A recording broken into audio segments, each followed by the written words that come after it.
새정치민주연합의 동작을 전략공천에 항의해 농성을 벌여왔던 허동준 전 지역위원장이 일주일 만에 당의 결정에 승복하면서 공천 파동이 진정 국면에 접어들었습니다. 그렇지만 공천 파동을 거치면서 입은 내상이 만만치 않아서 730 재보선 본게임에서 민주연합이 좋은 성적을 낼 수 있을 기반이 크게 흔들렸다는 평가가 나오고 있습니다. 환경단체들이 명박벌레, MB벌레라고 불러야 된다고 하는 큰빛 이끼벌레가 4대강 사업이 진행된 경기도 여주 남한강에서도 서식하고 있는 것으로 오늘 확인됐습니다. 오늘 나온 주요 뉴스들 김용민 PD와 함께 정리해 보겠습니다. 안녕하십니까? 네, 안녕하십니까?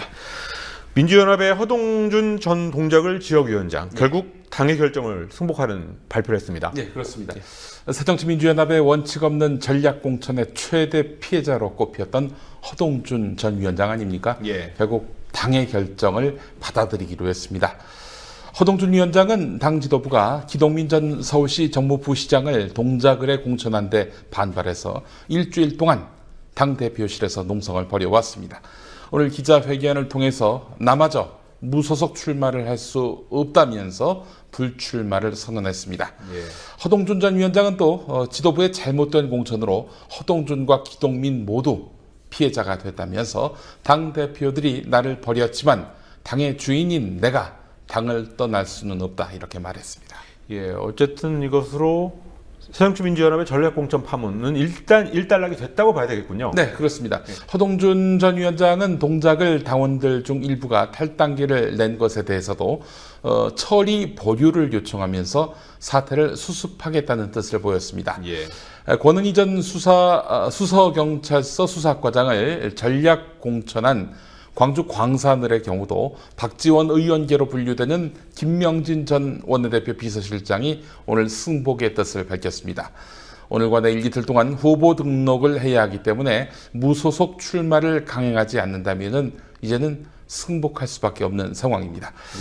그런 물리적인 이유로 공천 파동이 정리되고는 있지만 상처는 오래갈 것 같습니다. 무엇보다도 민주연합의 선거 전망이 밝지 않다는 데 문제가 있습니다. 이런 민주연합의 공천 파동에 대해서 예. 정동영 상임고문이라든지 예. 또 이해찬 전 총리, 박지원 의원 이런 일종의 당의 지도급 혹은 중진 인사들이 어제 오늘 쓴소리를 계속 하고 있습니다. 네, 그렇습니다. 이 정동영 상임고문은 오늘 YTN 라디오 인터뷰에서 공천 과정의 문제점에 대해서 여러 가지 말을 했습니다. 그러면서 안철수 대표에게 직격탄을 날렸는데요. 안철수 대표는 계파의 수장이 아니라 당 대표인 만큼 자신과 가까운 사람에 대한 보답보다는 당원과 국민의 요구에 응답해야 한다는 취지의 말을 했습니다. 전 국무총리면서 전 당대표였던 이해찬 의원은 어제 지역구인 세종시에서 기자간담회를 가졌는데요. 그동안 당을 이렇게 운영한 적이 없다면서 당 지도부를 정면으로 비판했습니다. 이해찬 의원은 당무회의가 없다는 문제점을 짚으면서 당무회의에서 공천과 예산 문제 등을 긴밀하게 논의해야 하는데 최고위원 몇 명이 주요 안건을 결정하고 있다면서 비판했습니다. 당 지도급 인사들에서부터 원외위원장까지 내부의 불만이 분출되고 있는 양상입니다. 재보선 성적에 따라서 민주연합에 다시 한번 폭풍이 불 것이라는 예상은 누구나 할 수 있을 것 같습니다. 그리고 광주 광산을에 출마하는 권은희 전 수서경찰서 수사과장 오늘 공식 출마 선언을 했습니다. 어떤 말을 했습니까? 오늘 그 광주시 의회에서 출마 기자회견을 열었는데요. 스스로 부족하다고 생각했지만 많은 분들의 권유를 외면하기 어려웠다라면서 출마 이유를 밝혔습니다. 특히 국정원 댓글 수사의 축소와 은폐를 폭로한 행위의 진정성이 이번 선거 출마로 훼손됐다는 논란도 제기되지 않았습니까? 이에 대해서는 진정성은 밝혀진 진실에 의해 담보되는 것이라고 믿는다 이렇게 말했습니다. 이 부분에 대해서는 오늘 아침 CBS 라디오에서 했던 말도 덧붙여서 소개해드리지 않을 수가 없는데요. 객관적인 사실이 있고 진실이 드러난다면 나의 폭로의 진정성을 더 확고하게 해줄 것이다 이런 말을 했습니다. 전략 공천 과정이 적절했는지의 문제와는 별개로 박근혜 정부로서는 긴장할 수밖에 없는 경고를 한 셈입니다. 예, 새누리당이 오늘 권은희 과장의 그 전략 공천에 대해서 집중 공격을 한 것도 결국은 어떻게 보면 말씀하신 대로 그런 권 과장의 진정성을 훼손시키겠다 이런 의도가 있다고 봐야 되지 않을까요? 예, 그렇습니다. 우선은 그 민주연합의 공천 파동을 공격해서 재보선 상황을 유리하게 만들겠다는 계산이 있을 겁니다. 그렇지만 길게 봐서는 권은희 전 과장이 국회의원이 돼서 국정원 대선 개입 문제에 대해 더 중요한 폭로를 할 경우 거기에 대비해서 사전에 권은희 깎아내리기를 함으로써 권은희 후보의 진정성에 먹칠을 가하겠다. 그런 의도가 엿보입니다. 예, 그래서 구체적으로 어떤 말을 했는지 좀 소개해 주시죠. 예, 조혜진 의원 친이명박계지요. 예. 조혜진 의원의 비난이 가장 전형적이었습니다.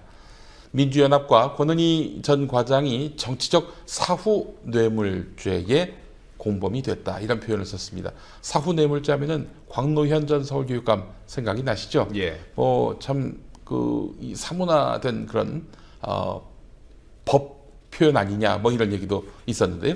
조혜진 의원은 또 공직사회에 그런 사람들이 속출하도록 줄 세우기를 하고 부추기는 행동이다. 민주연합이 집권하면은 이런 공직사회 풍토를 가지고 국정 운영을 할 수 있겠느냐 이렇게 말했습니다. 여기서 조혜진 의원이 말한 그런 사람들은 국가기관의 문제를 폭로하는 사람들이겠고요. 민주연합이 집권할 때를 걱정하는 것처럼 포장했지만 실제로는 자기들이 집권한 지금 내부 고발자가 나오면 안 된다는 뜻의 말이라고 볼 수 있겠습니다. 예. 그리고 궁극적으로는 권은희 과장이 마치 정치적 이익을 위해서 내부 고발에 나선 것처럼 색칠을 하겠다는 목적이 있는데요. 앞으로 이런 식의 연설을 많이 보게 될 것 같고요. 오늘 조선일보의 사설 내용도 그러했습니다. 예. 새정치민주연합이 어젯밤에 수원 영통에다가 박광원 대변인, 예. 그리고 수원 건선의 백혜련 변호사 이런 사람들을 공천하면서 실상공 재보선의 대진표가 거의 확정이 됐습니다. 네. 한번 정리를 해볼까요? 네, 그래픽 화면을 보면서 말씀드리겠습니다. 예. 먼저 수도권입니다. 서울 동작을은 새누리당 나경원 전 의원, 민주연합은 기동민 전 서울시 정무부시장, 그리고 통합진보당의 유선희 최고위원, 그리고 정의당의 노회찬 전 대표, 노동당의 김종철 전 부대표가 후보로 나섭니다. 수원을 권선 지역입니다.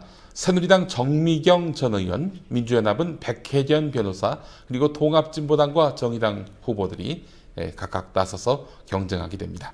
수원병 8달 지역은 새누리당 김용남 변호사와 민주연합 손학규 상임고문, 그리고 역시 통합진보당 정의당 후보들이 각각 출마합니다. 수원 영통, 수원 정지역이죠. 여기는 새누리당에서 임태희 전 대통령 실장을 내세웠고요. 민주연합에서는 박광훈 대변인, 정의당은 천호선 대표 등이 나섰습니다. 경기도 평택을로 가보겠습니다. 여기서는 새누리당 유의동 전 국회 보좌관, 그리고 민주연합의 정장선 전 의원, 그리고 사실상 무소속 단일 후보인 김득중 씨, 예. 이 쌍용자동차 해고 노동자지요. 이 김득중 씨가 이렇게 3파전을 벌이고 있는 양상입니다. 경기도 김포는요, 새누리당의 홍철호 전 당협위원장과 민주연합의 김두관 전 경남지사 등이 출마했습니다. 예, 그리고 다음에는 수도권 다음으로 주목을 받고 있는 지역입니다. 충청권의 대진표를 이어서 알아보겠습니다. 예, 충청권은 세 곳입니다. 우선 그 대전 대덕 같은 경우 새누리당 정용기 전 대덕구청장, 민주연합은 박영순 전 지역위원장이 맞붙었습니다. 충북 충주는 새누리당의 이종배 전 충주시장, 민주연합은 한창희 전 충주시장, 이렇게 전직 충주시장들 사이에 매치업이 만들어졌습니다. 충남 서산 태안에서는 새누리당에서는 김재식 변호사가 나서고요. 민주연합에서는 조규선 전 서산시장과 조한기 전 국무총리 비서관 중에서 한 사람이 오늘 밤 10시 반쯤에 결정될 예정입니다. 여론조사 방식으로 후보를 결정하기로 했습니다. 예. 그리고 끝으로 새누리당의 텃밭인 영남, 그리고 민주연합의 텃밭인 호남, 이걸 한꺼번에 정리하겠습니다. 네, 울산 남구를 보겠습니다. 새누리당의 박맹우 전 울산시장과 무소속의 송철호 전 국민고충처리위원장이 맞붙습니다. 민주연합은 후보를 내지 않을 예정입니다. 오거돈 전 장관의 불출마로 김이 빠진 부산 해운대 기장갑은 새누리당의 배덕광 전 해운대 구청장과 민주연합의 윤준호 시당 대변인이 대결합니다. 호남으로 가보겠습니다. 광주 광산을은 민주연합의 권은희 전 수사과장을 비롯해서 새누리당, 통합진보당, 정의당 후보들이 각각 출마합니다. 전남 담양, 한평, 영광, 장성은 새누리당 이중효, 민주연합 이계호 후보가 나서고요. 나주 화순은 새누리당 김종우, 민주연합 신정훈 후보가 각각 출마하게 됩니다. 그리고 끝으로 순천 곡성은 박근혜 대통령의 복심이라 불리는 이정현 전 홍보수석이 새누리당 후보로 나서고요. 새정치민주연합에서는 서가번 전 의원, 통합진보당에서는 이성수 전 전남지사 후보가 격돌하게 됩니다. 예, 이렇게 15곳의 후보들을 정리해봤습니다. 예. 아직 새정치민주연합에 한 곳만 정리가 되지 않은 그런 상황입니다. 그렇습니다. 충남, 서산, 태안. 내일까지가 마감이니까 뭐 오늘 밤안으로는 결정이 될 겁니다. 예. 그리고 이제 관심을 끄는 거는 민주연합과 정의당의 야권 연대 가능성. 네. 어떻게 봐야 될까요? 선거일까지 한 20일 남았습니다. 예. 일단 그 신경전을 벌이고 있다고 봐야 할 텐데요. 어제 정의당이 민주연합에다가 야권연대 관련 당대당 협상을 제안했는데요. 민주연합이 공천 파동 때문에 정신을 못 차려서 그런지 응답하지 않았습니다. 자, 그렇지만 결국에는 일부 지역에서 후보 단일화가 시도될 텐데요. 노회찬 전 의원과 천호선 대표가 가장 중요하다는 분석입니다. 한 사람이 양보를 하고 한 사람은 양보를 받아서 최소 한 곳을 보장받겠다는 목표를 정의당이 가진 것 아니냐, 이런 관측이 조심스럽게 나오고 있습니다. 아직은 섣불리 말할 단계가 아니라서 이 정도만 말씀드려야 될 것 같습니다. 예, 20일 정도가 남아있으니까요. 예. 이제 본격적인 협상에 들어가지 않을까 이런 예상을 할 수 있겠습니다. 네. 정치권 소식은 이 정도로 하고요. 다른 소식을 알아보겠습니다. 예.